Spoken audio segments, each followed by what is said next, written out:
Hello, my name is Shania Michelle. I just wanted to share a little bit about my story and my experiences at most of these schools. I went to the daycare and came right into the elementary school. The first thing I would say is our program in this room is the Aboriginal Head Start program, which accommodates children from 0 to 3 years of age. The Aboriginal Head Start program has 6 components that we follow, and with one of the components being culture. So we try to include as much culture as we can in the programming and language when possible. Like a child could start and not even be crawling yet, and then you'll watch them go from crawling to walking to running. And then for them not to be even talking to being able to talk before they leave your program. We do a gradual entry. First day they'll be here for a couple hours with the kids. Second day they'll be here a couple hours and the parent will leave and see how that goes, how the kid adjusts. And then the third day we'll try a full day. On the 3rd or 4th day, we will let them have their child stay for 2 hours and see how well it goes. If it goes really well, then they could start full-time after that. But if their child is really uneasy for those couple of hours, we will possibly ask them to do a couple more days like that before they start full-time.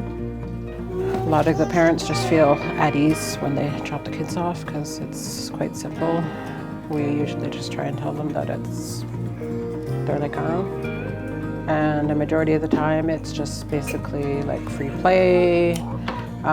With the age range that we have, like the little one to the older one, a lot of the older ones we can do art with. Sometimes we do a lot of singing with them. What they like are Fridays, they call it their dance party. So we do a lot of music and just free range with letting them just explore. And a lot of them, this last group that went down, they're like, how did you guys get them to dance? A lot of kids just don't like doing it. I was like, we let them just be free, wanting to do their own thing. My program's a lot more focused on kindergarten readiness, getting those skills, school skills ready. All those kind of like social skills that actually need to be explicitly taught. A lot is just sort of like exploring how we can navigate the classroom and keep it classroom feeling rather than daycare feeling. Wow. So Dolly's going to remind us how to say mouse in Witsuwit'en again. Okay. I'm going to tell you 2 little syllables in that one word that means mouse. Remember the gis, gis, gis, kick, gis, kick. You're going to hear that a lot in our language. Okay? We open up our doors. We're very inclusive. We have that wraparound support, which I find is very unique to non-Indigenous communities or childcare facilities. We also have outreach services. We have our support workers. We have a full-time food program. We offer part-time as well. We have our preschool program, our 3 to 5 program, and 2 infant toddler programs, plus our Aboriginal Head Start program.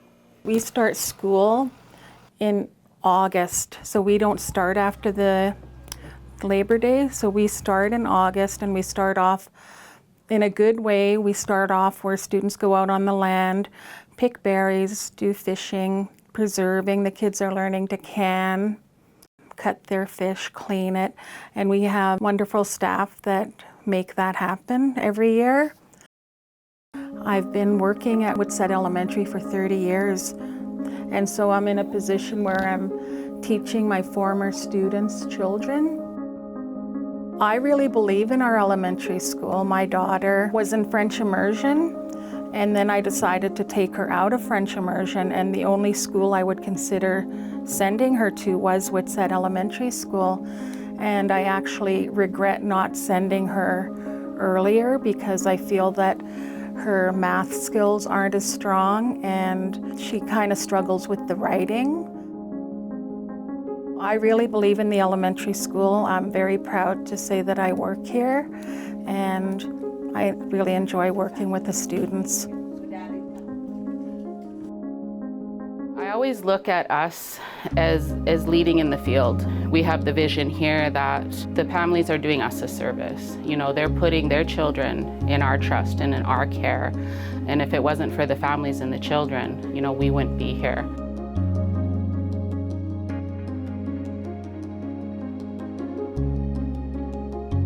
We offer a lot of hands-on here. If you are into music or media, we offer courses in those areas, art, in the arts, textiles. We have an EMR course right now, the Emergency Medical Response course, and that's going to be giving science credits to the students. And then we have our core subjects as well, our math, our English, our sciences, our socials. And then we have our graduate program, and that's all your online courses. And those are our senior students who go with Kathy. Most of the students that I teach have missed a lot of school. And so a lot of the things that I do is bringing them back and building them up to where they should be. We want them all to have purpose and meaningful things to go and achieve in their lives. Some of the students come with a lot of darkness, no hope. They don't want to be anything, and we have to change that in their lives. And it's really important to care and to be a family. And that's why we do the Elders' Tea as well. Elders' Tea brings in our Denizet and our Sakozet to come in and witness the things that we do with our students. And it promotes what we do in here, but it also promotes out there in the community to send your kids here. The successes outweigh the downfalls of it. And I think that's what's important about coming here. Like, it's not only important for students, but staff as well. Like, you have to be a certain type of person, like I said. You have to have that compassion. Right after high school, well, I actually did end up dropping out again, and I went back to school in 2021, I believe, or 2020, and I ended up at the Adult Ed Center. So I got to go to school there, where once again, like, the teachers were super supportive, and I felt like that's where I was supposed to be at the time. And that's when my son started going to the same daycare that I used to go to when I was younger. And yeah, in the Adult Ed, I ended up graduating, which I'm so proud of myself for doing. I never thought I would be able to say that I graduated high school, and here I am 3 or 4 years later being able to say that I graduated. I always wanted to stay here. Even after I finished graduation, it was not in my mind to leave. I wanted to stay here to just make a difference in our people, you know, in our littlest ones. I was working full-time. I have a little girl to raise. With them being able to come to me, and you know, during the weekends too, it really helped out. It was very flexible and at my pace too, and the instructors were amazing. They were so kind and so helpful and informative. You know, I felt very comfortable and safe with them. So that made it a really good journey as well. It's just easy, you know. Well, I know for a lot of our community members, I can't say speak for everybody, but it is scary to leave your community and to go out and try to pursue your education, especially now when it's so tough to be living in the city because everything is so expensive. But it's worth it. Like, I had struggles, I overcame them, and I have a really good job now, and I'm really happy. And it has to do with my education because I couldn't have this position without it. The educators are always evolving, Like once they get their training, it just doesn't stop there. So we all take training together. We all join workshops together. We're always empowering each other to go to learn further. Children's needs are changing, especially after the pandemic. It was really difficult. We were seeing a lot of behaviors, a lot of shy children, a lot of children coming in with speech and language delays, just because they were home all the time and they weren't getting the support they needed. And the world just shut down, right? So it was really important for us to stay open, and we stayed open during that pandemic. And we also took that time to take the opportunity to do a lot of team building within our organization. And I feel that that really helped to support us and made us grow together stronger as a team. When I was in high school, actually before the bullying started, I was trying really hard to be somebody that I wasn't, and I was honestly kind of ashamed to be Witsuwit'en, and that had a lot to do with like the bullying that was going on at SSS.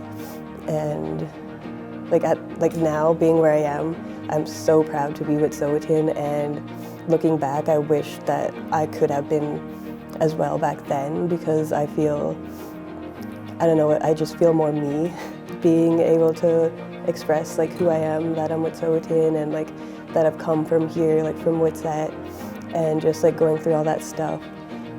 It's really hard, but you know, once you find your people, it gets a lot easier to get through that stuff. And I know it's really hard to do it alone, and a lot of people do feel like they have to do it alone, but there are going to be people that you meet in your life that will help you get through it all.